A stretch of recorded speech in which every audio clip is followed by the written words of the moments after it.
Hi, my name is Gibson, and I'm the co-owner and creator of the Personal Development School. This is your daily breakthrough video, and in this video, I'm going to talk to you a little bit about the dismissive avoidant version of wounded needs and how to reparent them. So this has been a long series that I've done in quite a bit of detail, and you can always go back and check the very first video of this series, which is about our wounded needs versus our healthy, authentic needs, and just learn a little bit about how the psyche sort of freezes in time when we have a deeply unmet need, and we develop this coping strategy that prevents us from actually going back and introspecting and healing the unmet need. And so we get caught in this automatic, autopiloted coping strategy that usually we developed when we were like 5 years old or 10 years old or wherever the time was that this deep lack really was taking place. And then we act like that 5-year-old or 10-year-old version of ourselves because we automatically have this coping strategy trigger that we developed with the emotional intelligence that was available to us at that time. And so when we have these moments of wounded needs, they're usually expressed in ways that tend to sabotage relationships, cause confusion. Sometimes we have these childlike habits or behaviors that can pop up, like having an adult temper tantrum, or like feeling small and childlike and just shutting down completely, feeling like you're frozen, all these different sorts of modes. So in this video, we're going to basically do a deep dive into like the dismissive avoidance specific unmet needs and wounded needs and their versions, and then how they express themselves and some steps you can take to introspect around this. And if you're interested in doing like a way deeper dive, we do have a super in-depth reparenting course, just regular course, like I don't want to say intro course because it's pretty in-depth, about needs on the Personal Development School website, and an in-depth advanced anxious I can't speak anymore today. An in-depth advanced needs course as well, but the intro is really important to do because it's really in depth with just understanding needs and your personality needs and your tertiary needs and how they all link together, how you can get your needs met and strategies and all these different things. So anyways, coupon code with you, 25% off for all access pass to membership. You get all the ongoing live webinars for a week that we do, as well as access to our community, Discord channel, members forum, and lounge, everything. And then our 35 or so courses, and we add 2 new ones every single month. So we also, probably by the time you're seeing this video, it's like the very last or second last day that our lifetime membership is discounted for our launch price at almost 50% off. It might be more than 50% off. I haven't actually done the math myself, but my team did all of that and they're fantastic. And so links to both of those things are in the description box below. Okay, so the dismissive avoidance unmet needs. These are the biggest unmet needs that usually have like the most lack within ourselves, at a really young age. And sometimes these things can be because of like really strong, impactful relationships in our adult lives, like a marriage of 10 years or 20 years where we had these deeply unmet needs, and those create their own programs through lots of repetition and emotion over time. But usually the biggest unmet needs and the biggest lack within us around needs or pain points have to do with relationships we had to caregivers in our childhood. So for the dismissive avoidance specifically, some of their biggest unmet needs are to feel emotionally supported, seen, safe, valued, proud, and understood. And to feel safe in relationships, like you're whole and that you're right or you're correct as you are, and to feel like someone truly loves you and you're deeply bonded. And because these things are so lacking, especially the deep emotional ties and bonds based on like attunement and feeling like somebody's really present with you and connected to you and attuned to you and sees you and understands you as a unique individual. Because a lot of these things are really, they feel like they're in lack or they're gone for the dismissive avoidant in their upbringing. The wounded child needs all of this, but it feels so bad to need it. So what the DA usually does is just represses the feelings tied to those needs, denies those needs in the relationship to themselves, and it seems to bring them a bit of a relief short term.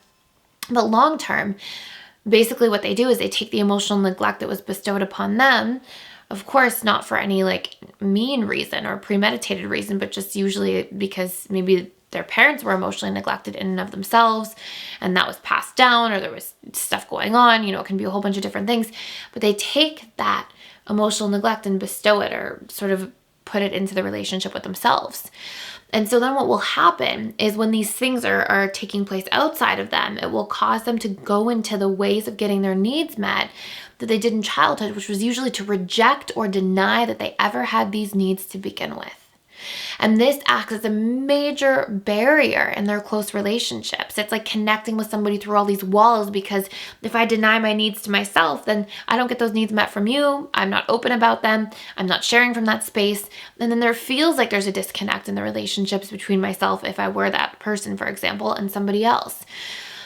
So what do?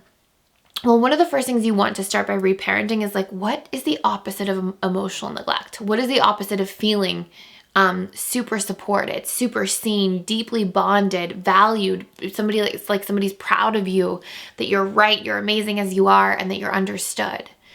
And am I treating myself that way? Or am I treating myself like my caregivers treated me, or like that really prevalent or important relationship in my life that was impactful treated me?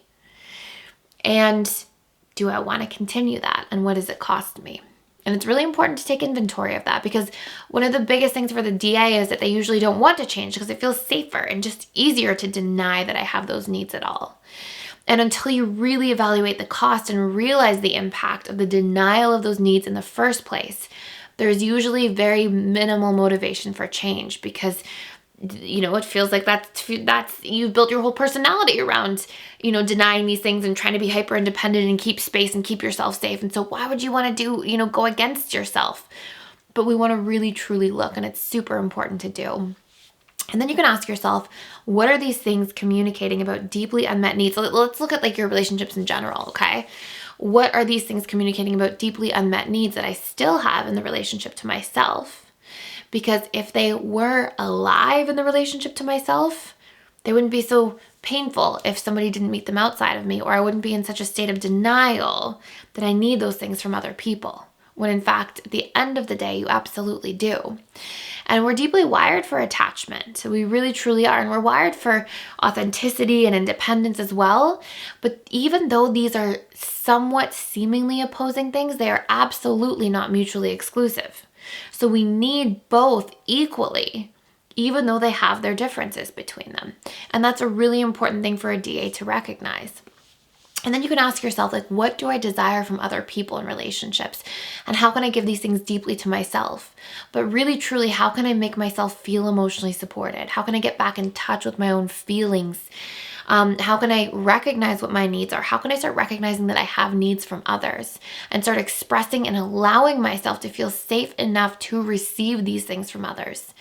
How can I start making myself feel valued and proud, and encourage myself and acknowledge my wins, and get rid of the self-criticism or the self-shaming and this belief that something's wrong with me and making myself feel like that on autopilot? How can I get rid of that? How can I reprogram that through repeating a new, different pattern? How can I make myself feel understood so it's easier to communicate to others and then get understood by others? And these are all extremely, extremely important things to take on as a part of your healing process. And so what I really recommend doing is writing out some strategies, picking like 1 or 2 feasible things you can commit to daily, and then going from there.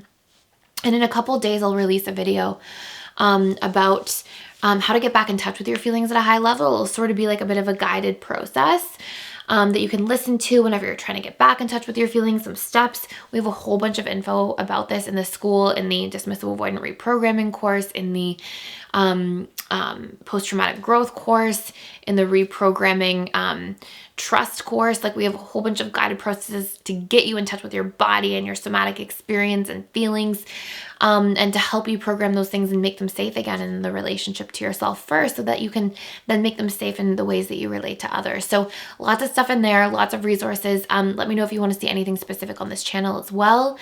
Would love to help out however I can. So let me know. And that's it for today. So thank you so much for being here and for watching. Please like, share, and subscribe if you're getting a lot of value out of this channel.